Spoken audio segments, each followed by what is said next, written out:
भगवती जगदंबा माता की जय। श्रोते हो नमस्कार। सर्व श्रोत्यांच्या हृदयस्थ परमात्म्याला अत्यंत श्रद्धापूर्वक भावानी वंदन करते। प्रबोधन भारती या संस्थेतर्फे आयोजित केला गेलेला हा 5 दिवसांचा या नवरात्राच्या पर्व काळाच्या निमित्ताने ललिता पंचमी ते नवमी ही 5 दिवसीय कथामाला या देवी सर्व भूतेषु माझ्या परमभाग्याने आपल्या सर्वांच्या सेवेसाठी मी उपस्थित आहे। आणि यासाठी परम आदरणीय हरिभक्त परायण विश्वासबुवा कुलकर्णी यांना मनापासून सुरुवातीलाच धन्यवाद देते। आमच्या दोनही उत्कृष्ट साथीदारांना वंदन करते। आणि आजपासून 5 दिवस, आज ललिता पंचमीचा परम पावन पवित्र दिवस आहे। आजपासून पुढे 5 दिवस आपल्याला देवीचा जागर घालायचा आहे। हे जागरण, हे नवरात्रीचं जागरण खऱ्या अर्थी आपल्या हृदयामध्ये आपल्याला घालायचं आहे। त्यासाठी आधार म्हणून श्री दुर्गा सप्तशतीचा आधार घेतीये। श्री मार्कंडेय पुराणामध्ये सावर्णिक मन्वंतराची जी कथा आहे त्या कथेच्या अंतर्गत देवी महात्म्याचा अंतर्भाव ऋषींनी केलेला आहे। आणि या देवी महात्म्यामध्ये एकूण 700 श्लोकांमध्ये देवीचं महात्म्य ऋषींनी वर्णन केले। या 700 श्लोकांना देवी दुर्गा सप्तशती या नावाने आज महत्व प्राप्त आहे। आणि तो ग्रंथ आज उपलब्ध आहे। श्री दुर्गा सप्तशती 13 अध्यायांचा अतिशय सुंदर पावन असा तो ग्रंथ। आणि त्या ग्रंथामध्ये 5व्या अध्यायामध्ये एकूण 21 श्लोक असे आहेत की ज्यामध्ये सर्व देवदेवतांनी आपल्या या भगवतीची, जगदंबेची, पार्वतीची, महाकालीची स्तुती गायली आहे। या स्तुतीमध्ये देवीची अनेक रूप वर्णन केलेली आहेत। हे भगवती, तू कशी आहेस? तू विष्णू मायेती शब्दिता, या देवी सर्व भूतेषु विष्णू मायेती शब्दिता, नमस्तस्यै नमस्तस्यै नमस्तस्यै नमो नमः। या देवी सर्व भूतेषु चैतन्येत्यभिधीयते, या देवी सर्व भूतेषु दयारूपेण संस्थिता, लज्जारूपेण संस्थिता, मातृरूपेण, क्षांतिरूपेण, क्षांतिरूपेण, क्षुधारूपेण, भक्तिरूपेण, तुष्टिरूपेण, दयारूपेण अशा 21 रूपांचं वर्णन सप्तशतीमध्ये आहे। आणि सप्तशत म्हणजे 700 श्लोकांचा हा जो अत्यंत सुंदर असा 13 अध्यायांचा अत्यंत महत्त्वपूर्ण आणि महत्त्व असलेला तो ग्रंथ की ज्याचा पाठ, ज्याचं पारायण नवरात्रीमध्ये प्रत्येकाने करावं। आपल्याकडे या 5 दिवसांच्या काळामध्ये आपल्याला तो जागर आजपासून पुढे घालायचा आहे। या देवी सप्तशतीमध्ये आपल्याला माहिती आहे देवीनी घटस्थापनेपासून म्हणजे अश्विन शुद्ध प्रतिपदेपासून ते अगदी नवमी पर्यंत महिषासुरादी चंड मुंड शुंभ निशुंभादी दैत्यांचा संहार केलेला आहे। आणि ही देवी ज्यावेळी युद्ध करतीये या सगळ्या राक्षसांचा तिने निपात केलेला आहे। शुंभ निशुंभादी हे राक्षस मद, मत्सर, असूया, अहंकार याचंच प्रतीक आहे ना। आणि श्रोते हो, खरं सांगू का, हे सगळे असुर तुमच्या माझ्यामध्ये आहेत। अहंकार, मद, मत्सर याच असुरांचा नाश करणारी ही भगवती आहे। आणि तिची कृपा झाली तर निश्चित परब्रह्म आपल्यापासून दूर नाही। काय आहे बघा, अनंत कोटी ब्रह्मांड नायकांनी सृष्टीची निर्मिती केली। आणि ती सृष्टी निर्माण करत असताना तो ब्रह्मांड नायक, ते परब्रह्म एकटं होतं, त्याला अनेक व्हायची इच्छा झाली। आणि एकोहम बहुश्याम या न्यायाने या पुरुषांनी आपल्याच मायेचा आधार घेतला, आपल्या प्रकृतीचा आधार घेतला। आणि निर्गुण निराकार असलेल्या ब्रह्मानी सगुण साकार असलेल्या मायेमध्ये सगळ्या जगाची निर्मिती केली। आणि म्हणून हे सगळं जग, सगळी सृष्टी मायेच्या अधीन आहे। मायाधीनम जगत सर्वम असं म्हटलंय। आणि तो मायाधीश आहे। बर ती माया या शेषशाही असलेल्या विष्णू नारायणाचं पादसंवाहन करतीये। म्हणून आम्हाला देवी उपासना करताना त्या मायेचा आधी तिची उपासना करावी लागेल, त्या प्रकृतीची उपासना करावी लागेल, तेव्हा परब्रह्म आपल्यावर प्रसन्न झाल्याशिवाय राहणार नाही। माया सगुण आहे, ब्रह्म निराकार आहे, निर्गुण आहे। आणि आचार्यांनी जगन्मिथ्यावाद जो मांडलाय, ब्रह्म सत्यं जगन्मिथ्या, हे सगळं जग मिथ्या रूप आहे। ही माया भासमान आहे, भ्रमस्वरूप आहे। आणि अशा या मायेला जर प्रसन्न करायचं असेल तर तिची आम्हाला आराधना करावी लागेल, तिची उपासना करावी लागेल। आज देवीचं नवरात्र बसलेलं आहे। प्रतिपदेपासून आपण तिची उपासना करतोय। पण देवीचं नवरात्र म्हटलं की आपण एकच असं समजतो की हा उत्सव फक्त स्त्रियांचा, हा उत्सव फक्त महिलांचा. मग स्त्री मुक्ती, स्त्रियांचा उद्धार, स्त्रियांची चळवळ, या सगळ्या शब्दांपासून आम्ही काही अनभिज्ञ नाही आहोत. आम्हाला हे सगळे शब्द जवळचे आहेत. पण खरं सांगू का, हा उत्सव फक्त महिला वर्गाचा नाहीये, हा सगळ्यांचा उत्सव आहे. म्हणूनच देवी सप्तशतीमध्ये जी स्तुती गायली आहे ना, त्या श्लोकामध्ये या देवी सर्व भूतेषु असं म्हटलंय ना, हे देवी तू सर्व भूतमात्रांमध्ये अंश रूपाने स्थित आहेस. तू मायेच्या रूपाने स्थित आहेस, तू मातेच्या रूपाने स्थित आहेस, तू दयेच्या रूपाने स्थित आहेस. प्रत्येक प्राणी मात्रांमध्ये ही देवता आपल्याला दिसते, ही भगवतीचं स्वरूप आपल्याला दिसते. आज स्त्री मुक्ती, स्त्री स्वातंत्र्य, पण खरं सांगू का, या जरी सगळ्या संज्ञा आम्हाला माहीत असल्या तरी स्त्री मुक्ती, स्त्री स्वातंत्र्याच्या नावाखाली कुठेतरी थोडंसं वाईट वाटतं बोलताना. पण हे स्वातंत्र्य स्वैराचाराकडे तर नाही ना झुकत आहे, याचा अत्यंत गांभीर्याने विचार करावा लागेल. आणि त्या स्वातंत्र्याला सुद्धा एक मर्यादेची चौकट असावी, म्हणजे चौकटीतलं स्वातंत्र्य. पण आज काळ असा आहे की ही स्त्री शक्तीचं प्रतीक म्हणून स्वतःला स्वाभिमानाने जगासमोर मिरवत असताना चुकून कळत नकळत पुरुषांना प्रतिस्पर्धी म्हणून तर स्वतःला समजत नाहीये ना. पुरुषांबरोबर स्पर्धा करणं म्हणजे स्त्री शक्तीचा जागर नाही. तर हे आपल्याला मिळालेलं स्वातंत्र्य आपल्या बहुमूल्य गुणांनी संवर्धित करणं, मग त्यामध्ये सहनशीलता आहे, सात्विकता आहे, सोज्वळता आहे, संवेदनशीलता आहे, पावित्र्य आहे, या सगळ्यांचा आधार घेऊन आम्हाला आमचं आत्मिक सौंदर्य जास्त उद्दीपित करावं लागेल. आणि आज आम्हाला जग जे दिसतंय ना आजूबाजूला, ते सगळं मर्यादेपलीकडचं आहे. स्नेहाचा कदर नाहीये, नात्यांची कदर नाही, स्नेहाचा पदर नाहीये. आणि हा जर मिळायचा असेल, या सगळ्या मर्यादेतलं जीवनाचं महत्व आम्हाला कळायचं असेल ना, तर देवी भगवतीच्या उपासनेला अनन्यसाधारण असं महत्व आहे, अतिशय महत्व आहे. म्हणून हे नवरात्र आहे. बऱ्याचदा नवरात्र आलं की सगळ्या महिला वर्गाची अशी धांदल धावपळ सुरू होते की साड्या आता निवडून ठेवायच्या, 9 दिवसांचे 9 रंग, मग दांडिया खेळायच्या. आता लॉकडाऊनमुळे ते जरी अशक्य असलं तरी सुद्धा आम्ही त्यामध्येच आमचं मन रमवतो आणि नवरात्र उत्सव म्हणजे फक्त हेच असंच आम्ही काहीसं समजतो. पण खरं सांगू का, 9 दिवस ती रणचंडी, ती आदिमाया, ती मूळ माया आपण तिला म्हणतो, ती ज्या पद्धतीने या राक्षसांचा निपात करण्यासाठी सज्ज आणि कटिबद्ध झाली आहे ना, तिचे गुण समजून घेणं आणि तिचं स्वरूप काय आहे, ती कुठल्या गुणांनी सृष्टीमध्ये वसलेली आहे, हे समजावून घेणं, मला वाटतं हा खरा नवरात्र उत्सवाचा आणि हा देवी उपासनेचा खरा गाभा असावा. या सगळ्या बहुमूल्य अशा सद्गुणांच्या आधाराने आम्हाला देवीच्या स्वरूपाचं वर्णन करायचंय किंवा ते गुण गायचंय. देवीच्या मातृरूपाला वंदन केलंय सप्तशतीमध्ये. या देवी सर्व भूतेषु मातृरूपेण संस्थिता, दयारूपेण, शांतीरूपेण आणि क्षमारूपेण. मला सांगा, देवीचं हे मातृरूप फक्त स्त्री देहामध्ये आहे का? नाही, मुळीच नाही.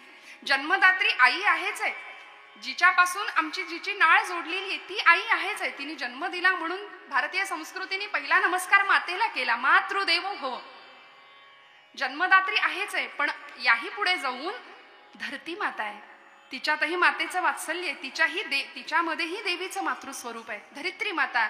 म्हणून आमचे सगळे जुने लोक बघा तुम्ही, आजही सकाळी उठल्याबरोबर कराग्रे वसते म्हटल्यानंतर दुसरा श्लोक जोडून असतो, या देवी समुद्र वसने देवी पर्वतस्तन मंडले विष्णुपत्नी नमस्तुभ्यम पादस्पर्शम क्षमस्व मे. हे आई, हे धरती माते, मला माफ कर, मला क्षमा कर, मी तुला पाय लावतोय ना. इतकी कृतज्ञतेची भावना आणि इतकी उदात्त आपल्या संस्कृतीची श्रीमंती आहे, हे आमच्या लक्षात यायला हवंय. मला असं वाटतं की आजची पिढी हे सगळं विसरलीये. सांगणारे कदाचित कमी पडत असावेत. जुन्या मंडळींनी हा परिपाठ अनुसरला. ती धरती माता आहे, सगळी सृष्टी प्रकृती माता आहे, नवे गो माता आहे. आज गोहत्या प्रतिबंधक कायदा जरी झाला असला, लागू असला, तरी सुद्धा कायद्याचं राज्य बेकायदेशीरपणे चालवणारी मंडळी आहेतच ना समाजामध्ये. देवीचं मातृस्वरूप आम्हाला कुठे मिळतं? गायीमध्ये मिळतं, जिच्यामध्ये 33 कोटी देवतांचं वास्तव्य आहे. ती गोमाता, तिथे आम्हाला देवीचं मातृस्वरूप दिसतं, तिथे आम्हाला देवीचं क्षमारूप, शांतीरूप दिसतं. देवमाता आदिती, वेदमाता गायत्री. आणि म्हणून आपल्याकडे शास्त्रकारांनी 4 गकार सांगितलेत. गीता गंगा च गायत्री गोविंदे हृदय संस्थिते चतुर्गकार संयुक्तम पुनर्जन्म न विद्यते. म्हणाले 4 गकारांचा छंद मनुष्याला लागला ना की माणूस जन्म मरणाच्या चक्रातनं पार पडतो, सुटून जातो. गीता गंगाच गायत्री पहिला छंद आहे गीतेचा, आणि म्हणून गीतेला माऊली म्हटलंय. काय गंमत आहे बघा, तिथेही मातेचं रूप आहे. आई रूप, वात्सल्य रूप, मातेचं रूप का आम्हाला भावतं, का आमच्या जवळचं वाटतं? कारण खरं सांगू का, कुठलंही बाळ बघा तुम्ही, आपल्या आईजवळ ते जितकं जास्त सुरक्षित असतं ना तितकं ते कुठेच नसतं. त्याला स्वतःच्या आईजवळ जास्त सुरक्षितता वाटत असते, आणि म्हणून गीतेला माऊली म्हटलंय. आणि या गीतेबद्दल ज्यावेळी विनोबा भावेंची आई विनोबा भावेंना म्हणायच्या, विनू अरे तू एवढा वेदांत शास्त्राचा अभ्यासक आहेस, वेदांत साहित्याचा अभ्यासक आहे, पण अरे ती भगवद्गीता संस्कृतात आहे रे विनू, मला कळत नाही ती गीता. तेव्हा विनोबा भावेंनी आपल्या आईसाठी गीताई लिहिली श्रोते हो. आणि विनोबा भावे म्हणायचे, गीताई माय माझी, गीताई माऊली माझी, मी तिचा बाळ नेणता, पडता झडता घेई उचलोनी कडेवरी. इतकं मातृ स्वरूपाला आणि वात्सल्य स्वरूपाला या सगळ्याच लोकांनी अत्यंत महत्व दिलंय. म्हणून देवीचं हे मातृरूप आमच्या जास्त जवळचं आहे. म्हणून आज प्रथम दिवस आपण मातृरूपाला, तिच्या क्षमा रूपाला, तिच्या दया रूपाला, तिच्या शांती रूपाला आज आपल्याला वंदन करायचंय. आमची संस्कृती इतकी उदात्त आहे श्रोते हो की आमच्याकडे नदीला सुद्धा आई म्हटलं जातं. काय गंमत आहे बघा. संथ वाहते कृष्णामाई, संथ वाहते कृष्णामाई, तीरावर या सुख दुःखांची जाणीव तिजला नाही. संथ वाहते गंगा मैया. 4 गकारांमधला मी जो गकार सांगतेय ना, ती गंगा मैया, ती कृष्णा मैया. नदीला माता म्हटलंय का माहितीये? कारण ती नदी आमच्या सगळ्यांची पापं धुवून टाकते. कितीही पातक जरी केली तरी नुसता गंगा नावाचा उच्चार केला ना तरी शास्त्र सांगतं, गंगा गंगी ती यो ब्रयात योजनानाम शतैरपी. गंगेपासून हजारो योजन किलोमीटर अंतरावर असलेल्या लोकांनी गंगा गंगा असा जप केला तरी तो पापातून मुक्त होतो. ही गंगा मैया. नदीला आम्ही आई म्हटलं. देवीचं मातृस्वरूप तिथे आहे. या देवी सर्व भूतेषु मातृरूपेण संस्थिता. आणि तिला नमस्कार केला सप्तशतीमध्ये. नमस्तस्यै एकदा नाही, नमस्तस्यै दोनदा नाही, नमस्तस्यै नमो नमः 3 वेळा वंदन केलं. किती शरण भाव आहे. नमो नमः, न मम, माझं काहीच नाही ग. हे आई भगवती, तू सृष्टीचा आधार आहेस, तू उत्पत्ती स्थिती लय करण्याचं सामर्थ्य तुझ्या अंगी आहे, तू तेवढी सामर्थ्य संपन्न आहेस. आणि म्हणून न मम, माझं काहीच नाही, माझ्या अहमबोधाचा नाश झाला पाहिजे, ही खरी भक्ताची अवस्था असली पाहिजे. म्हणून तर नाथांनी देवीचा जोगवा लिहिला ना, त्यामध्ये देहरहित वारिसी जाईन, द्वैत सारुनी माळ मी घालीन, हाती बोधाचा झेंडा मी घेईन, नाथ महाराज म्हणतात. काय असेल हे भगवतीचं आराधना, काय असेल अशी भगवतीची उपासना. तर या सगळ्या मातृरूपांना आम्हाला सृष्टीमध्ये बघता आलं पाहिजे. या देवी सर्व भूतेषु ना, मग ती फक्त मनुष्य मात्रांमध्येच आहे का? नाही. अहो आपल्याला माहितीये, कासवीण जर व्यायली ना तर ती तिच्या पिल्लांना आपल्या नजरेने मोठं करते. गोमाता, गायीचं वासरू हंबरतय गोठ्यामध्ये म्हटल्यानंतर संध्याकाळ झाली की गायीची पावलं गोठ्याकडे आपोआप धावतात, तिला आणावं नाही लागत. नवे विंचवा सारखा प्राणी सुद्धा, ती विंचवीण ज्यावेळी पिलांना जन्म देते ना त्यावेळी ती पिलं भुकेने त्रस्त झालेली असतात आणि ती पिलं त्या विंचविणीला डसतात, चावून तिला मारून टाकतात, तिला खाऊन टाकतात. म्हणजे तिचं मातृत्व जन्माला घातल्यानंतर स्वतःचा विनाश करून घेणे. किती उदात्त ही मातृत्वाची संकल्पना. आणि देवीचं मातृस्वरूप यासाठी आमच्या जवळच आहे श्रोते हो. वसुधैव कुटुंबकम आमच्या संस्कृतीने वसुधा माता म्हटलंय. पृथ्वी माता, पृथ्वीला सुद्धा मातेचा दर्जा दिलाय. ज्ञानेश्वरी माता आहे. याही पलीकडे जाऊन सांगते, जी ज्ञानेश्वरी जगाला दिली ना, असे आमचे ज्ञानोबा 16 वर्षाच्या लेकराला जगाने माऊलीचा दर्जा दिला. माऊलीचा दर्जा दिला. आज ज्ञानोबा माऊली हे रसायन आहे तुमच्या माझ्या जीवनाचं, जगण्याचं. आणि म्हणून ही माता कशा अंगाने आमच्या जीवनाला समृद्ध करते. हे मातृस्वरूप देवीचं किती महत्वाचं आहे.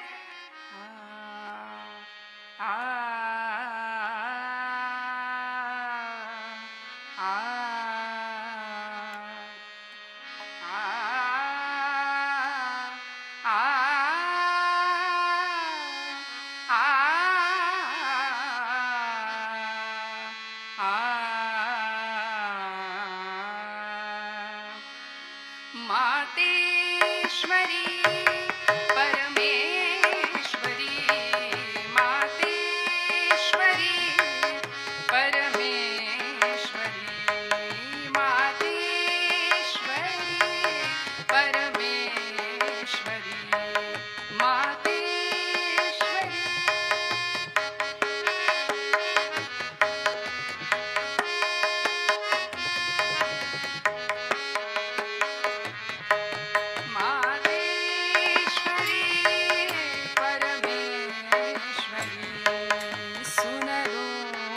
अरज अब मोरी सुन लो अरज अब मोरी मातेश्वरी परमेश्वरी मातेश्वरी मातेश्वरी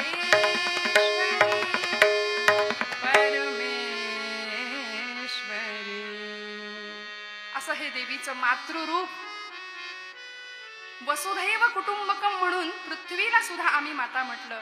आणि या पलीकडे जाऊन शास्त्र असं सांगतं, कुपुत्रो जायते क्वचिदपि कुमाता न भवती कदा. खरं सांगू का श्रोते, कुपुत्र असू शकतो पण माता आणि कु हे शब्द एकत्र येऊ शकत नाही. खरं सांगू, डोळे मिटून जी आपल्यावर प्रेम करते ना ती आपली मैत्रीण असते असं म्हणूया. डोळे मिटून जी प्रेम करते ती मैत्रीण. डोळे मिटलेत असं भासवून जी प्रेम करते ती प्रेयसी. डोळे वटारून जी प्रेम करते ती पत्नी.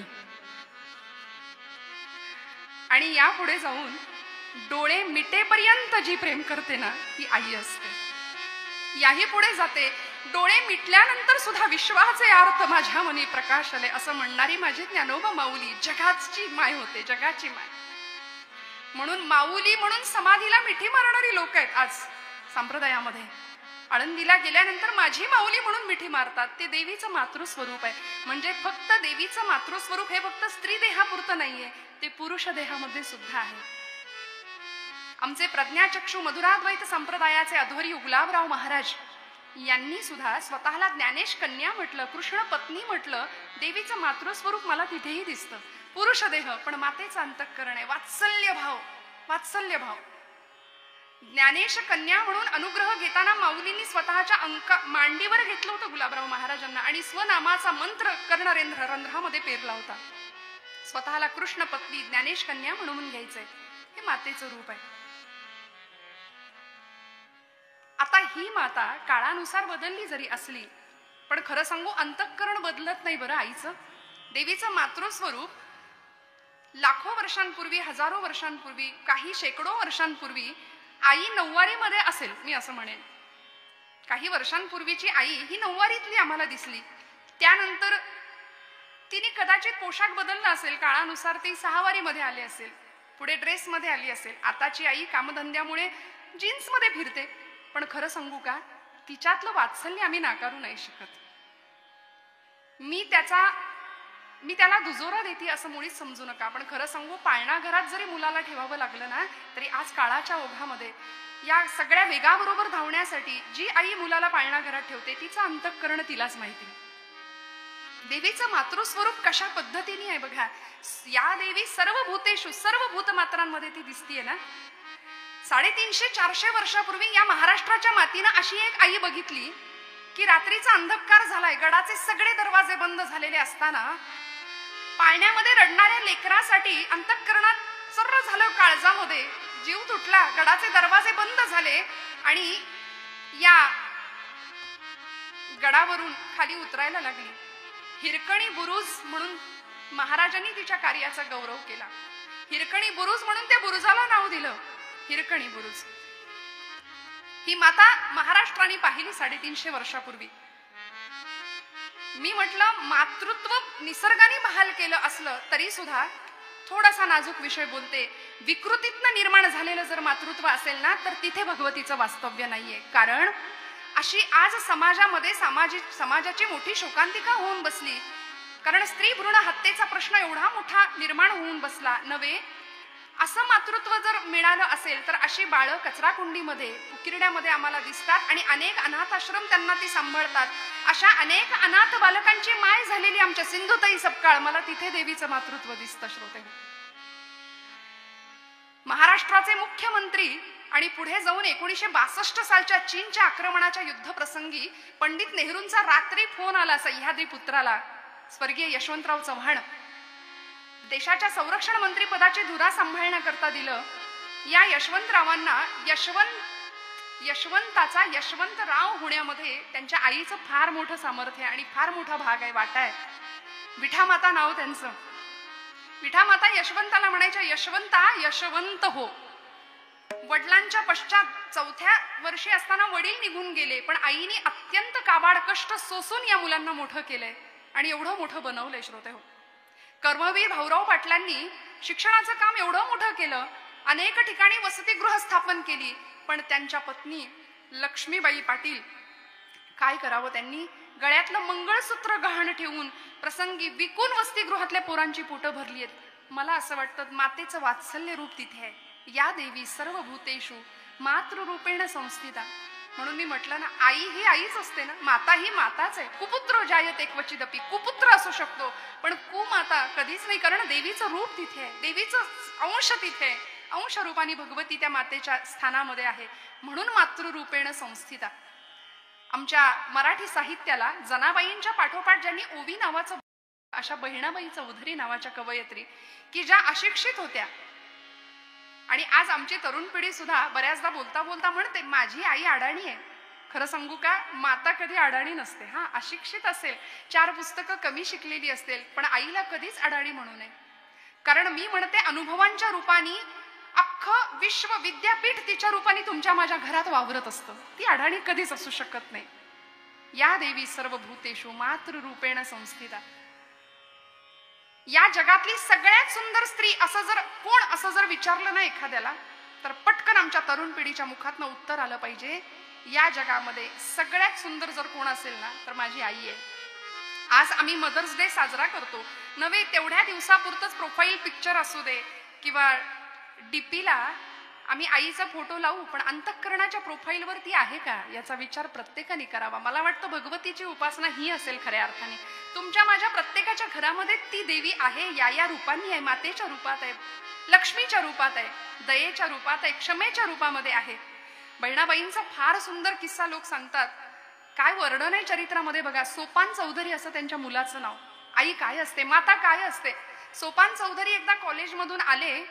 जगाला तत्वज्ञान शिकवलं आमच्या अशिक्षित असलेल्या बहिणाबाईंनी. 4थी पास होत्या, पण आज PhDच्या प्रबंध लेखनासाठी बहिणाबाईंचं साहित्य वापरलं जात आहे. अरे संसार संसार जसा तव्हा चुल्ह्यावर. काय एक आई समाजाला काय शिकवू शकते. आधी हाताला चटके मग मिळते भाकर, सुखी संसाराचे साठी सोसा लागे भारी हाय. दूध तापल्या बिगर कवा जमते का साय. जीवनाचं सखोल तत्वज्ञान इतक्या साध्या सोपामध्ये भाषेमध्ये बहिणाबाईंनी द्यावं. सोपान चौधरी एकदा कॉलेजमधून आले आणि आपल्या आईला म्हणाले, आई अगं माझा सत्कार झालाय शाळेमध्ये, बघ ना मला काय मिळालंय. बहिणाबाई म्हणाल्या, बघू सोपाना काय मिळालं रे तुला. पूर्वीची ही पद्धत होती बरं. मूल शाळेत ना आलं ना की आईला सगळं सांगायचं, काहीही मिळू दे आईला ते दाखवायचं. सोपानांनी ते दाखवलं. सोपान चौधरींनी त्यांना एक स्वामी विवेकानंदांची प्रतिमा मिळाली होती भेट स्वरूपामध्ये. तिच्यावरचा तो कागद काढला बहिणाबाईंनी आणि बघितलं. म्हणाल्या, सोपाना कोण आहे रे हे. आई तू यांना नाही ओळखलंस. स्वामी विवेकानंदांचा फोटो होता बरं का तो. आई तू यांना नाही ओळखलं. बहिणाबाई म्हणाल्या, सोपाना मी खरंच नाही ओळखत रे यांना, पण तुला एक सांगू का, या चित्राकडे बघून मला असं वाटतंय की आज देवानी फेटा घातलाय. ही आईची दृष्टी असते. या चित्राकडे बघून मला असं वाटतंय आज देवानी फेटा घातलाय.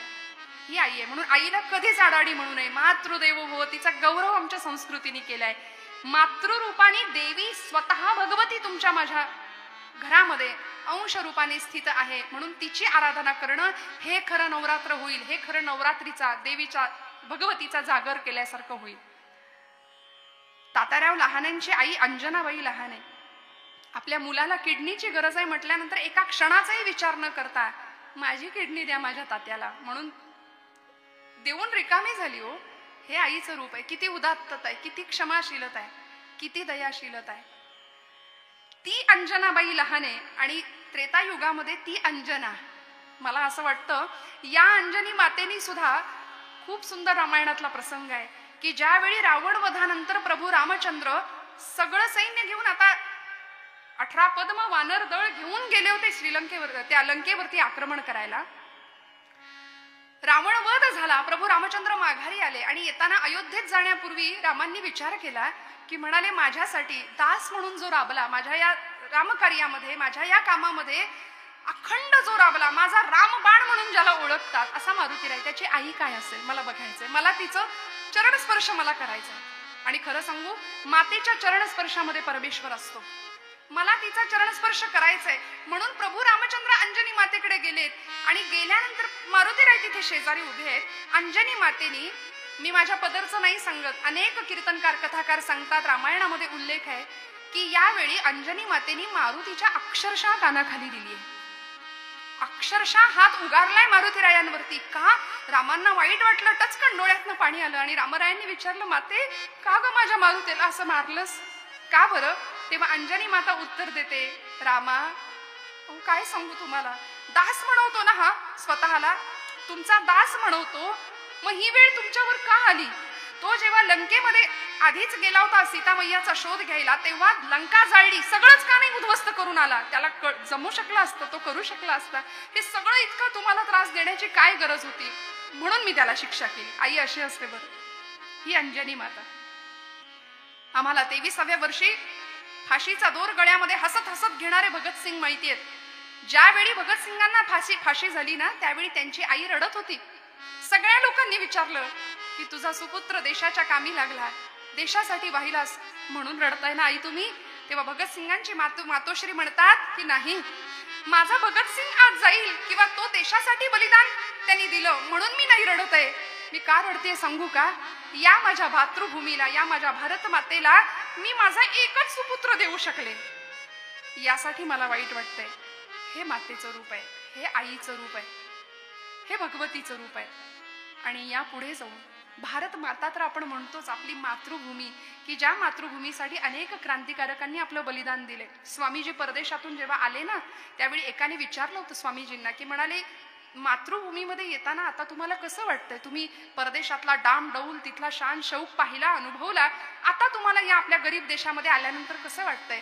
तेव्हा स्वामीजींनी उत्तर दिलं होतं, फार सुंदर चरित्रामध्ये आहे. स्वामीजी म्हणतात की भारतातून जाताना मला माझ्या भारत माता प्रिय होतीच, पण आता मी भारतामध्ये परत आलोय ना, तर माझ्या मातृभूमीच्या धुळीचा कण कण मला प्रिय आहे, मला स्वर्गा समान आहे. मस्तकाला लावली पदधूळ, त्या भारत मातेची धूळ मस्तकाला लावली. एवढं मातृस्वरूपावर प्रेम करणारे हे सगळे महापुरुष आणि सगळ्या लोकोत्तर पुरुषांना घडवणाऱ्या त्यांच्या लोकोत्तर माता होत्या, हे विसरून आम्हाला चालणार नाही. एक किस्सा सांगते आणि मग छोट्याशा स्वरूपामध्ये आपल्याला देवीचं मातृस्वरूप किती अलौकिक होतं ते बघायचं आहे. कृष्ण परमात्म्याने सुद्धा या मातृरूपाला किती महत्व दिलं हो. श्रोते हो, एक नाही दोन दोन माता स्वीकारल्या भगवंतांनी. जन्म देणारी देवकी माता, पालन पोषण संगोपन करणारी यशोदा मैया, आणि इतकं प्रेम यशोदा मैयावरती करावं भगवंतांनी, देवकी मातेवरती करावं की ज्यावेळी गोकुळ सोडून भगवंत आले ना द्वारकेला, त्यावेळी गोकुळाची आठवण यायची आणि उद्धवांना म्हणायचे की उद्धवा, माझ्या यशोदा मैयासारखी आई जगात कुणाला सापडणार नाही, कुणाला मिळणार नाही म्हणायचे. भगवंतांनी सुद्धा या मातृरूपे म्हणजे त्या परब्रह्मानी खरं तर या मायेला सगळ्यासाठी आणलेलं आहे आणि हिच्यावर या मातृस्वरूपावर देवाने किती प्रेम करावं आपल्या अवतारामध्ये, सगुण लीला कराव्यात तिच्या बरोबर. ती हेच भगवंत कदाचित दोन माता, ते मातृत्व ते वात्सल्य भगवंतांना ती भूक कमी पडली की काय, म्हणून ज्यावेळी कौरव पांडवांचं धर्मयुद्ध झालं कुरुक्षेत्रावरती, कौरवांचा नाश झाला आणि आता पांडवांचा एकमेव असलेला वंश तोही संपवून टाकायचा, या उद्देशाने अश्वत्थाम्यानी उत्तरेवरती सोडलेलं ब्रह्मास्त्र, या प्रसंगामध्ये ब्रह्मास्त्र उत्तरेच्या दिशेने येत आहे आणि उत्तरेने हात जोडून भगवंतांना करुणा भाकावी, कृष्णा सांभाळ, कृष्णा वाचव रे मला, वाचव. यावेळी भगवंतांनी काय बोलावं? कृष्ण परमात्म्यानी उत्तरेला या प्रसंगामध्ये असं सांगावं की उत्तरे, तू मला काय देशील? मी तुझ्या गर्भाचं रक्षण करतो, तू मला काय देशील? या प्रसंगामध्ये भगवान उत्तरेची चेष्टा करतायत. ब्रह्मास्त्र येत आहे उत्तरेच्या दिशेने आणि भगवंत तिची मस्करी करतायत, उत्तरे मला तू काय देशील? आणि खरं सांगू का, उत्तरा म्हणाली की देवा तू मागशील ते देईल. अरे काय प्रसंग आलाय माझ्यावरती, असं काय विचारतोस? तू मागशील ते मी द्यायला तयार आहे, पण सांभाळ भगवंता, सांभाळ. आणि त्यावेळी माझ्या अनंत कोटी ब्रह्मांड नायकांनी त्रिभुवन साम्राज्य कैवल्य साम्राज्यानी काय मागावं? उत्तरेला भगवंत एकच गोष्ट सांगतात की उत्तरे मला तुझं मातृत्व दे, मला तुझं मातृत्व दे. खरं सांगू का, अनंत कोटी ब्रह्मांड नायक त्याला काही बाहेर राहून त्या गर्भाचं परीक्षितीचं रक्षण करता आलं असतं, अशक्य नव्हतं.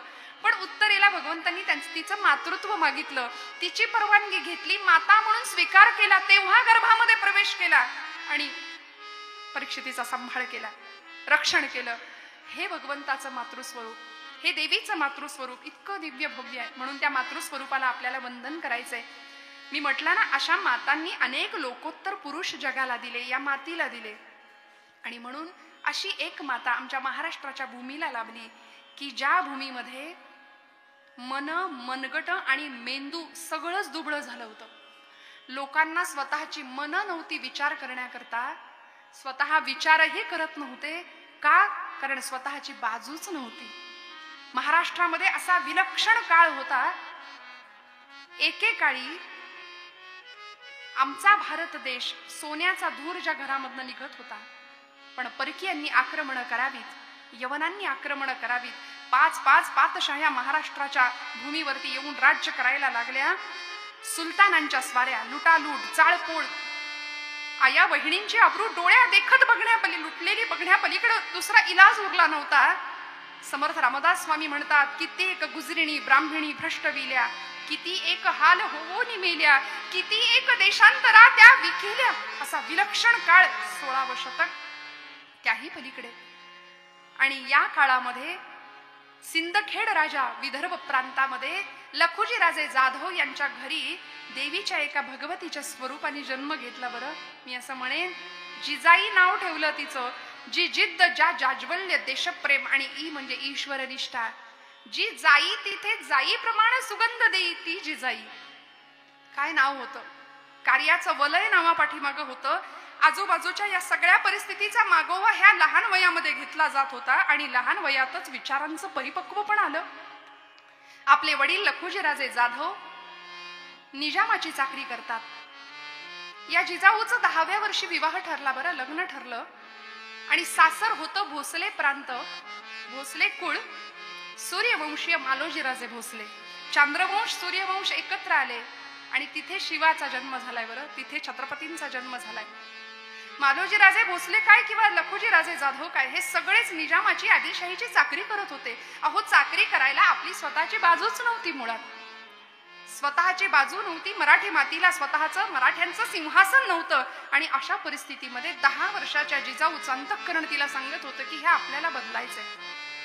ज्यावेळी राजा लक्ष्मीच्या पावलांनी जिजाऊ भोसल्यांच्या कुळामध्ये तिने प्रवेश केला ना, त्यावेळी माहेरच्या उंबरठ्यात होती तोपर्यंत जरा बरं होतं.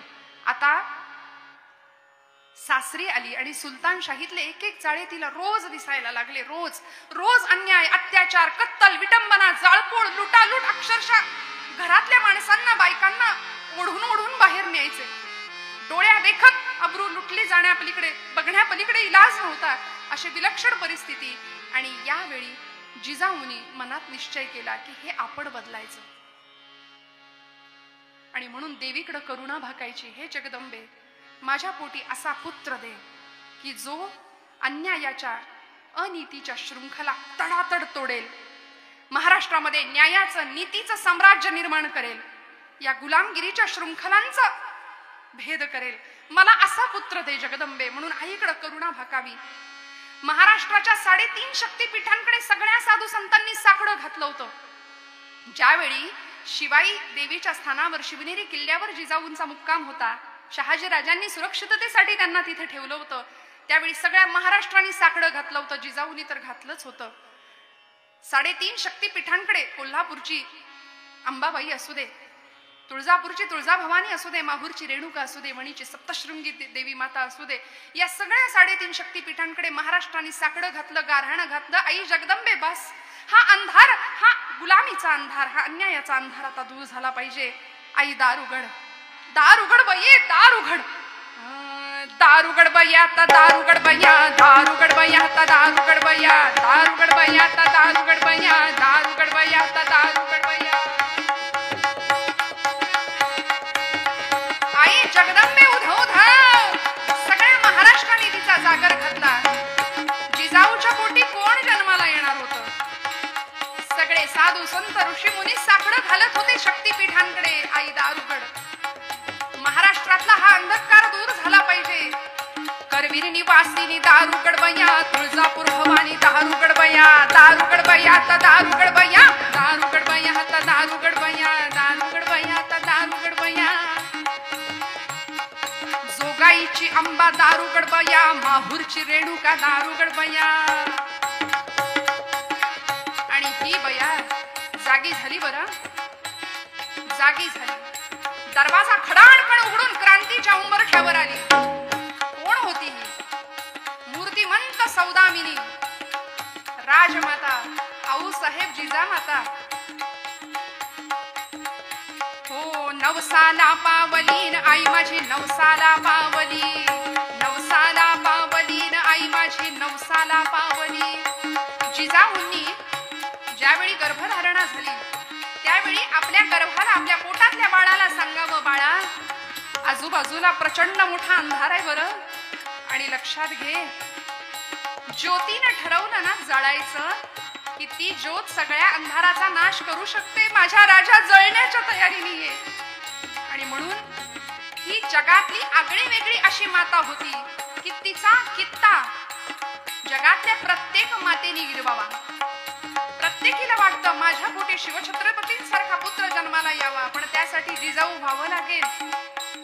प्रत्येक आईने तिचा आदर्श समोर ठेवावा, असं देवीचं, भगवतीचं मातृस्वरूप जिजामाऊली आपल्या बाळाला, गर्भातल्या बाळाला सांगायची, बाळा जन्माला ये, पण अंधार चिरून टाकण्याच्या तयारीने ये.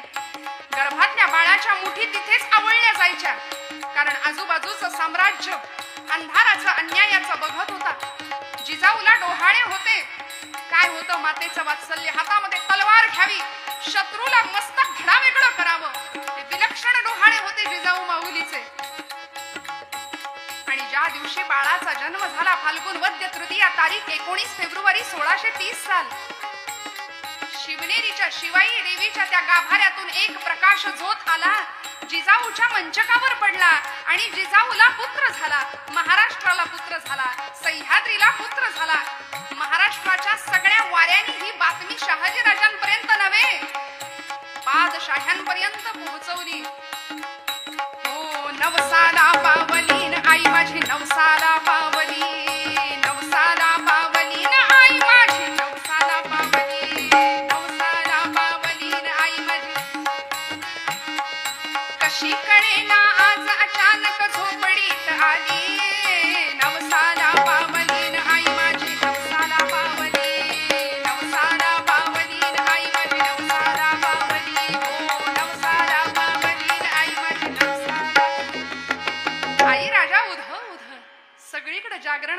देवीचा गोंधळ घालावा. तुळजापूरची कुलस्वामिनी होती या बाळाला सांभाळणारी. देवीचं भगवतीचं मातृस्वरूप म्हणून जिजामाऊली होत्या त्याला सांभाळायला.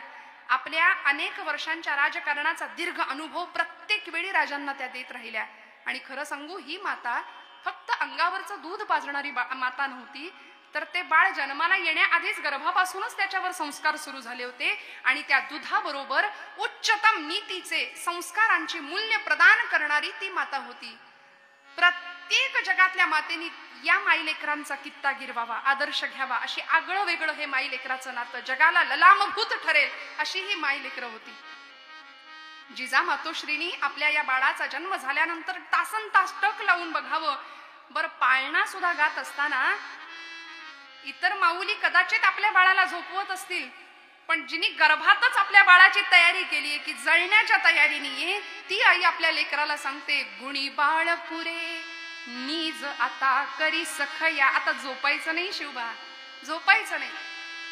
उठ रे उठ शिवराया, गुणी बाळ पुरे नीज आता करी सखया. उठ रे उठ शिवराया, तू खेळ असा खेळ खेळ जीवाचा, वीर श्री वीर रसाचा. बर का, समरात कधी पाठन दावी बेटा, करी सार्थ नाव मरहटा. देशात शिरून जे चोर, जाहले पुन्हा शिर जोर. करत्यांचा तू संहार, तलवार करी जंगी ती घेऊन या. उठ रे उठ शिवराया, गुणी बाळ पुरे नीज आता करी सखया. उठ रे उठ शिवराया. श्रीरामाने रावण वधिला लढुनी.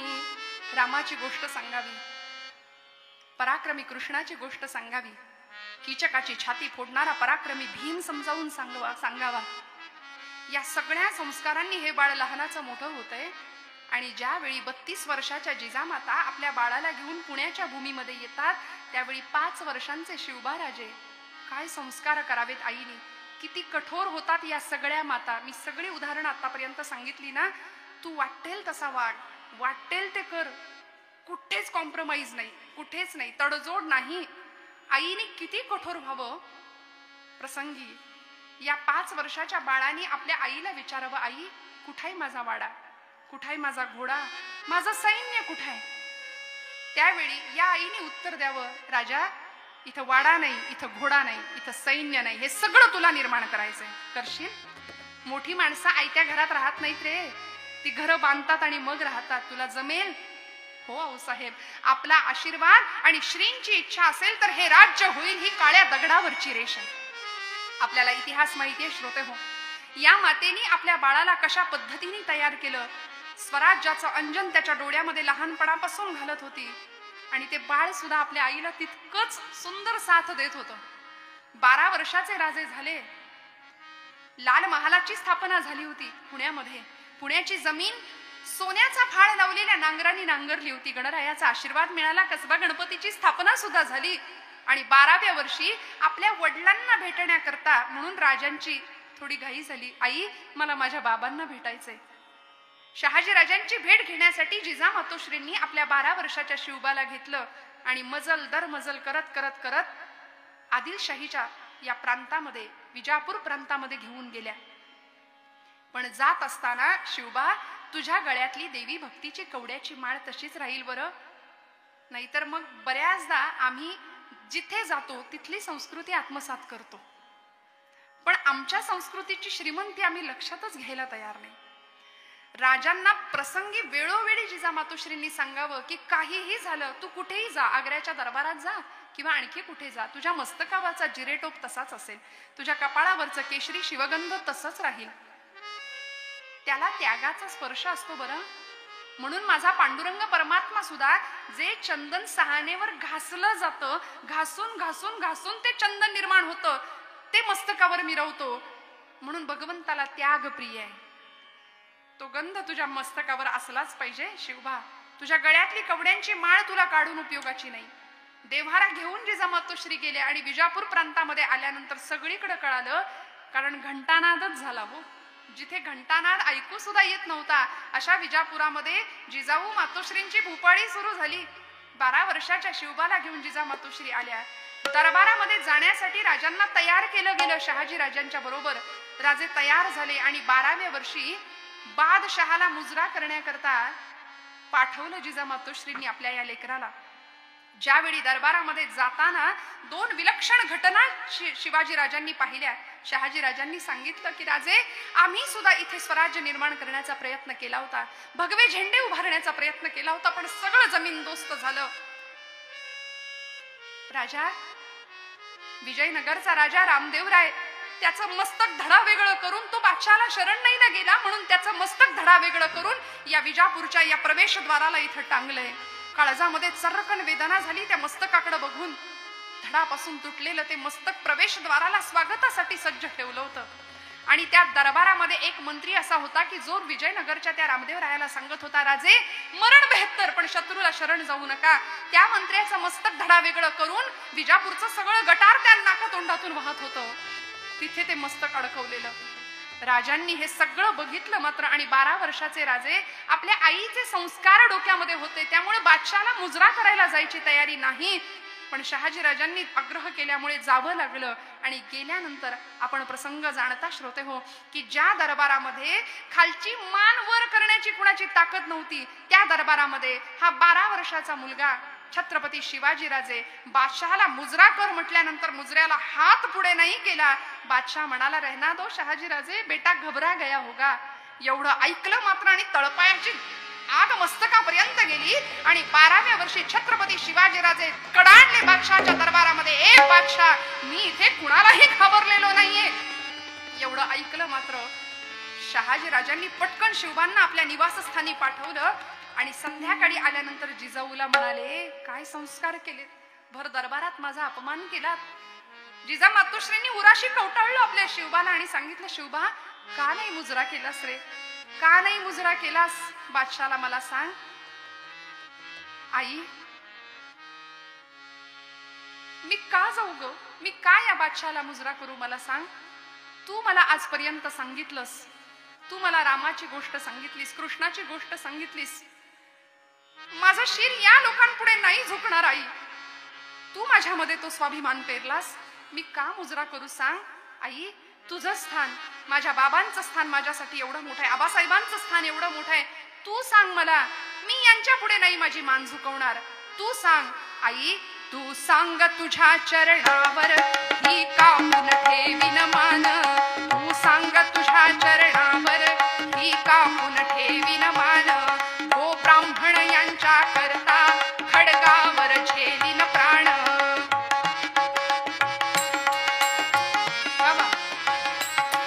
तू सांग तात चरणावर ही तोलून ठेवीन मान. परिपरके सत्ताधारी. अगं कोण हे आई? आपली माती, आपलं राज्य, इथे येऊन आपल्याच लोकांना त्रास देणारे हे सगळे नराधम, यांच्या समोर मी नाही मान झुकवणार. जिजामाता आपल्या बाळाच्या मस्तकावर हात फिरवतीये. शिवबा राजा सांगतायत, परिपरके सत्ताधारी गृही शिरोन झाले वैरी. पाहून तयांना भारी सक्रोध वृत्ती मम होते. लववेना हे शिरमाते. सक्रोध वृत्ती मम होते. लववेना हे शिरमाते. सक्रोध वृत्ती मम होते. लववेना हे शिरमाते. सक्रोध वृत्ती मम होते. लववेना हे शिरमाते. आई, मी नाही नमस्कार. एवढं ऐकलं शहाजी राजांनी. आणि जिजामातोश्रींनी उराशी कवटाळलं 12 वर्षाच्या शिवबाला आणि पतीला विचारलं, चुकीचं तर नाही ना संस्कार करत आहे मी माझ्या बाळावरती? चुकीचं तर नाही ना काही शिकवत आहे त्याला? आणि म्हणून त्याच रात्री मुक्काम हलवला आणि स्वराज्यामध्ये परत आले. आल्यानंतर काय सांगावं, पुण्याचा इतिहास बदलला या मायलेकरांनी. 12 मावळातल्या 12 वस्तीतल्या सगळ्या लोकांच्या आशा अपेक्षा उंचावल्या होत्या. बरं, कुणाच्याही घरी जाऊन झुणका भाकर खायला सुद्धा कधी आडेवेडे घेतले नाही, कधीच नाही, कधीच नाही. सगळ्यांना आपलं म्हणावं, जगाला आदर्श ठरावीत अशी ही माय लेकरं. आपल्या राजकारणाचा दीर्घ अनुभव जिजामातोश्रींनी आपल्या राजाला वारंवार दिलाय. राजे 18 वर्षाचे झाले असतील, लाल महालाची स्थापना झाली आणि या लाल महालासमोर राज्यातले स्वराज्यातले अनेक न्यायनिवाडे व्हायला लागले. स्वराज्यासमोर आलेला पहिला खटला शिवाजी राजांनी चालवला. प्रसंग भयान भीषण होता की ज्या देवीचं स्वरूप आम्ही आमच्या डोळ्यासमोर ठेवतो, तिची उपासना करतो, जिजामातोश्रींचा अट्टहास होता की या स्वराज्यातल्या आया बहिणींच्या वस्त्राला हात नाही लागता कामा, केसाला सुद्धा धक्का नाही लागता कामा.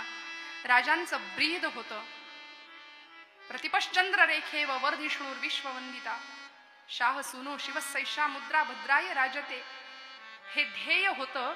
आणि या विलक्षण ध्येयाने झपाटलेले राजे 16व्या वर्षी तर स्वराज्याची शपथ झालीच. रायरेश्वरावरती शंभू महादेवाच्या पिंडीवर 150 मावळ्यांच्या धारोष्ण रक्ताचा अभिषेक झाला. अधिष्ठान होतं शंभू महादेव, हर हर महादेव अशी गर्जना करावी.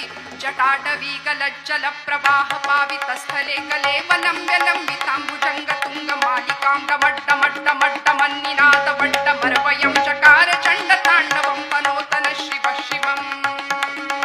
जटाकटाह संभ्रमं भ्रमन्निलिम्ब निर्झरी विलोलवीचि वल्लरी विराजमान मूर्धनि धगद् धगद् धगज्ज्वलल्ललाट पट्ट पावकी किशोर चंद्रशेखरे रति प्रतिक्षणं मम. धरेन्द्र नंदिनी विलास बंधु बंधुरस्फुरद्दिगंत संतति प्रमोदमान मानसे कृपा कटाक्ष धोरणे निरुद्ध दुर्धरापद क्वचित् दिगंबरे मनो विनोद मेदु वस्तुनि. ओम नमः शिवाय, ओम नमः शिवाय, हर हर महादेव म्हणून गर्जना करावी. आऊसाहेबांनी स्वराज्याचा घाट घातला होता. दिव्य स्वप्न राजाच्या डोळ्यामध्ये पाहिलं होतं, ते साकार झालं. आणि हे राज्य व्हावे ही तो श्रींची इच्छा या न्यायाने साकार झालं. स्वराज्याची प्रतिज्ञा झाली. स्वराज्य आकाराला आलं. 12 मावळ्यातल्या सगळ्यांच्या आशा अपेक्षा उंचावल्या आणि 18 वर्षाचे राजे झाले. स्वराज्यासमोर पहिला खटला चालला. काय होता प्रसंग? पुण्यापासून अगदी 18 कोसांच्या अंतरावर असलेलं रांझे नावाचं गाव आणि त्या गावामध्ये असा विलक्षण प्रसंग घडला. श्रोते हो, एक दिवस छत्रपती शिवाजी राजे निघाले. 18 वर्षाचं वय आहे. काही मावळ्यांची तुकडी सोबत होतीच. घोड्यावर मांड घेतली आणि निघाले. निघता निघता निघता रांझे गावामध्ये प्रवेश केला आणि त्या गावच्या बाजूला गावामध्ये प्रवेश करताना शेत लागलं. भात शेती लागली. शेतामध्ये काम करणारी दुपारच्या वेळची ती माणसं हातातली सगळी कामं बाजूला ठेवली आणि तिथूनच मुजरा केला. राज राज जय भवानी, जय शंभू महादेव. तिथूनच मुजरा करावा. राजांनी हात उंचावून अभय मुद्रा द्यावी सगळ्यांना. आणि राजे गेले. शंभू महादेवाच्या मंदिरामध्ये नमस्कार केला. पटकन कुणीतरी घोंगडं आणलं. बसले राजे. पटकन कुणीतरी गुळ पाणी आणून दिलं. राजांनी प्राशन केलं. सगळ्यांचा निरोप घेतला. क्षेम कुशल विचारलं आणि निघाले. एवढ्यात पुन्हा मंद चालीने घोडे चालत होते गावातून बाहेर पडताना आणि गावाची वेस ओलांडली. भात शेती लागली. शेताची खाचरं लागली. बांध लागले आणि कानावर भीषण आवाज आला. राज वाईस थांबा, राज वाईस थांबा. असा आर्त आवाज कानावर पडला. घोड्याची मांड दाबली आणि पाय उतार झाले. अर्धचंद्राकार कडं केलं सगळ्यांनी राजांच्या भोवती आणि एक 70 इकडं झुकलेला अत्यंत वयोवृद्ध असा एक इसम गृहस्थ पुढे आले. निढळावर हात ठेवला. वाकून वाकून राजांच्या जवळ आले आणि म्हणाले, राज, अरे तुमच्यापैकी शिवबा राजा कोण आहे र? कुणीतरी सांगावं, बाबा तुम्ही ओळखत नाही का आमच्या राजाला? अहो हेच नवं का आमचं शिवबा राजे? राज जवळ गेले. अंगावरून मस्तकावरून हात फिरवला. म्हणाले, शाबास रे माझ्या राजालाही चांगलं राज्य करतोयस. आणि असं म्हणून तो हात हळूहळू हळू राजांच्या कमरेला अडकवलेल्या तलवारीच्या मुठीकडे गेला. सरकन थोडीशी तलवार बाहेर सरकली म्यानातून आणि राजांची वज्रमुठ त्या हातावरती पडली. सगळ्यांनी आपापल्या तलवारी उपसल्या. त्या म्हाताऱ्याच्या पाठीला पोटाला लावल्या. अरे वा रे वा, आमच्या राजाच्या जीवावर उठतोस वय म्हणून असं उच्चार केल्याबरोबर गर्भगळीत झालेला तो म्हातारा मातीचा ढेकूळ जसं पाण्यात विरघळावं ना तसा खाली बसला. डोळ्यातनं अश्रुधारा वाहतायत. शिवाजी राजांनी हात उंचावून सगळ्यांना बाजूला व्हायला सांगितलं आणि खांद्याला धरून त्या बाबांना उठवलं. बाबा, काय आम्हाला मारायचा विचार होता? काय झालं? या आमच्या स्वराज्यामध्ये आमच्या मातोश्रींनी आम्हाला सांगितलंय की मंदिरातला देव, वेधशाळेतला वेद, वृद्धांचं जीवन, तरुणांचा पराक्रम, स्त्रीचं शील हे सगळंच चांगलं राहिलं पाहिजे. हा माझ्या आईचा माझ्यावरती असलेला संस्कार आहे. आणि आपल्या स्वराज्यामध्ये तुम्ही असे रडता? कुठला प्रसंग आलाय तुमच्यावर? काय झालंय बाबा सांगा. आणि त्या म्हाताऱ्याने कर्म कहाणी सांगायला सुरुवात केली. राजा, माझं एक लेकरू होतं रे, अक्षय तुझ्यासारखंच. मला म्हणायचं शिवबा राजाच्या सैन्यात मला जायचंय. मी नको नको म्हणत असताना, पोरग नको म्हणत असताना मी त्याचं लग्न लावून दिलं. विवाह झाला, मुलगी घरामध्ये आणली. अगदी अगदी माझ्या मुलीसारखं मी तिला सांभाळलं. पण खरं सांगू का, आपला काळ हा असा आहे. अरे यापेक्षा मोगलाई तर लईच बरी होती. राजा संतापले. काय म्हणता, मोगलाई बरी? काय झालंय सांगा, असा कुठला प्रसंग तुमच्यावरती आलाय? आणि त्या आजोबांनी सांगावं की माझी सून, माझी लेक म्हणून मी घरात आणली. गावच्या पाटलाची वाईट नजर तिच्यावर पडली आणि नको तो प्रसंग तिच्या बरोबर झालाय. राजा, पोरीनं रातोरात पाण्याच्या डोहामध्ये आपला जीव गमावला. पोराला वेळ लागण्याची पाळी आली. आणि काय अरे हा प्रसंग, म्हणून म्हटलं याच्यापेक्षा मोगलाई बरी. राजे संतापले. त्यांना उचलून लाल महालात आणलं आणि त्या खटल्याचा निवाडा सुरू केला. गावचा तो बाबाजी भिकाजी गुजर नावाचा पाटील, त्याला मुसक्या बांधून वाड्यावर आणलं गेलं. जिजामाता बसलेल्या. आऊसाहेबांकडे एक कटाक्ष टाकला. सिंहासनावर बसून राजांनी, आई, स्वराज्यासमोर आलेला हा पहिला खटला आहे, तू करशील का ग याचा निवाडा? जिजा मातोश्रींनी डोळ्यांनीच सांगितलं, राजा, या खटल्याचा निकाल तू करायचायस. या खटल्याचा निकाल तू करायचाय. मला बघायचंय.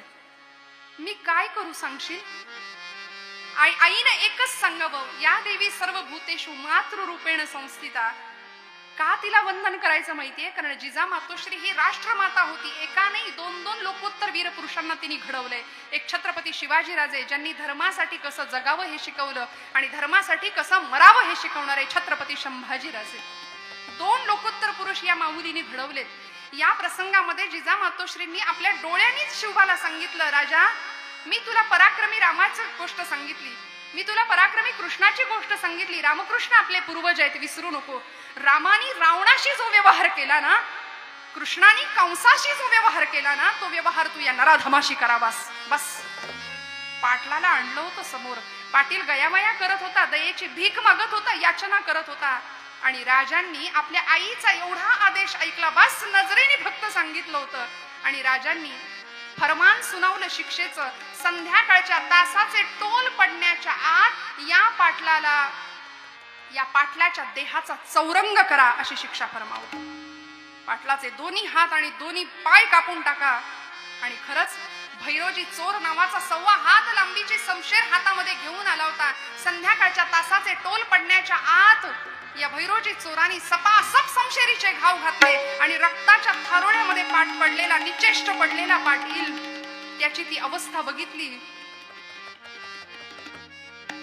सगळ्यांना थरकाप सुटावा असा प्रसंग. काय निवाडा होता स्वराज्यासमोर आलेला, काय खटला होता आणि त्या खटल्याचा निकाल काय दिला होता राजांनी, याचं कारण आमच्या आऊसाहेब होत्या. 18व्या वर्षी राजाला ही न्यायदृष्टी माझ्या आऊसाहेबांनी दिली आहे, माझ्या मातेने दिली आहे. म्हणून मी थोडं धाडसी विधान करेन की माझ्या जिजा मातोश्री देवीचं मातृस्वरूप जर इतिहासाच्या कालपटावर आलं नसतं ना, तर कदाचित शिवाजी राजाचं घडणं झालं नसतं. कारण शिवाजी काही आकाशातून आले आणि जमिनीवर पराक्रम गाजवला असं तर काही घडलं नाही. या त्यांच्या घडण्यामागे, म्हणून आम्हाला ते लढले कसं माहितीये, पण राजे घडले कसं याचा विचार करताना आम्हाला जिजा मातोश्रींचं चरित्र विसरून नाही चालत. रक्ताचं पाणी करून नव्हे, आपला सगळा अनुभव पणाला लावला.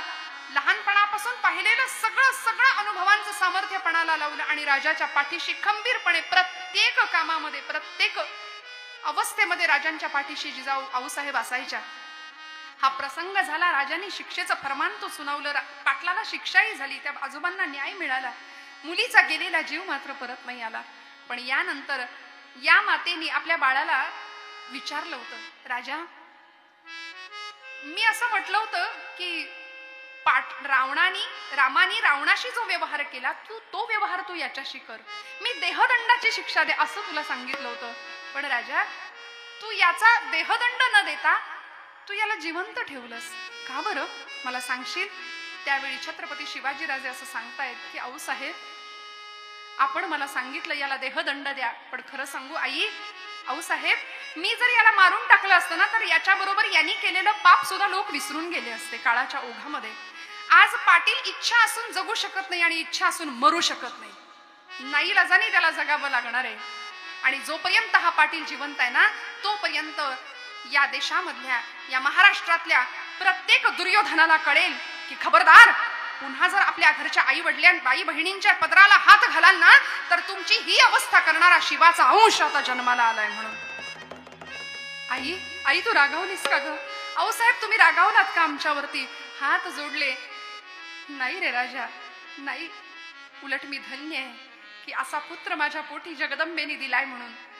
राजांनी आई साहेबांचं पादसंवहन केलं, नमस्कार केला, चरणस्पर्श केला आणि आयुष्यातला, जीवनातला सगळ्यात पहिला आणि मोठा अभिषेक आऊसाहेबांच्या डोळ्यातनं छत्रपतींच्या डोक्यावर गळत होता. अभिषेक होत होता. आऊसाहेबांच्या डोळ्यातले अश्रू बघून राजा म्हणतात की आई, तुमच्या डोळ्यात पाणी का? सीतेचा एक अश्रू रावणाच्या दारात पडला, रावणाचा निर्वंश झाला. द्रौपदीचा एक अश्रू कौरवांच्या सभेत पडला, कौरवांचा निर्वंश झाला.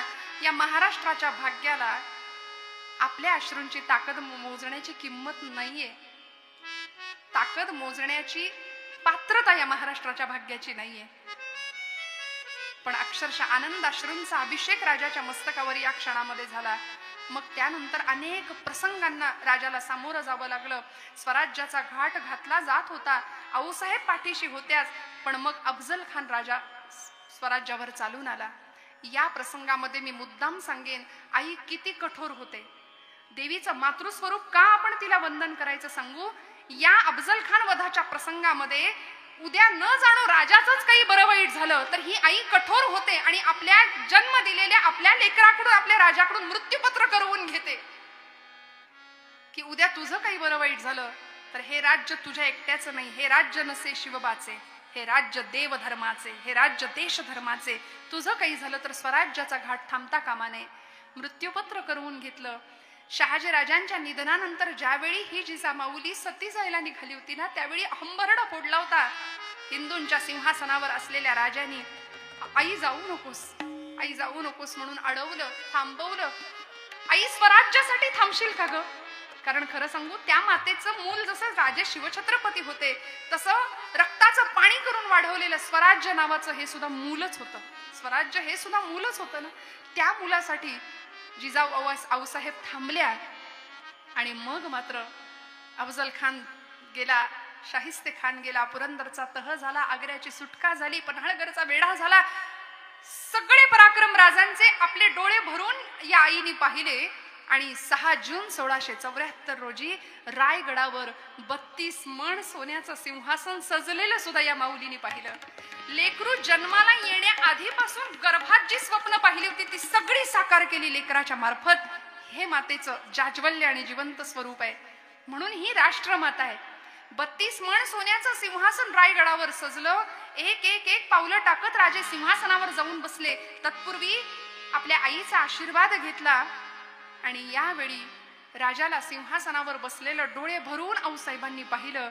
आणि त्यानंतर बरोबर 12व्या दिवशी म्हणजे राज्याभिषेक 6 जून 1674चा आणि त्यानंतर 12व्या दिवशी पाचाडच्या वाड्यावरती आऊसाहेबांनी आपला प्राण सोडलाय. जीवनाचा कृतार्थ शेवट अनुभवला. ठरवलेलं सगळं ध्येय साध्य आणि सिद्ध करून दाखवलं. आपल्या राजाला ज्या पद्धतीने लहानाचं मोठं केलं, वाढवलं, घडवलं आणि महाराष्ट्राच्या समोर एक असा दैदिप्यमान इतिहास आऊसाहेबांनी ठेवला की मातेनं मुलाला कसं घडवावं, मुलावर कशा पद्धतीचे संस्कार करावेत आणि त्या मुलांनी आईच्या संस्कारांना कशा पद्धतीने साथ द्यावी, जगाला ललामभूत ठरेल असं हे चरित्र. म्हणून या प्रसंगाने आज ललिता पंचमीच्या दिवशी देवीच्या या मातृस्वरूपाला आपण सगळ्यांनी वंदन करायचंय. सप्तशतीतल्या या श्लोकाचा उद्घोष करूया. ही देवी मी म्हटलं दयाशील आहे, क्षमाशील आहे, शांतीशील आहे, मातृरूप आहे तिचं. या रूपाला आपण या निमित्ताने वंदन करूया आणि आजच्या सेवेला विराम देऊया.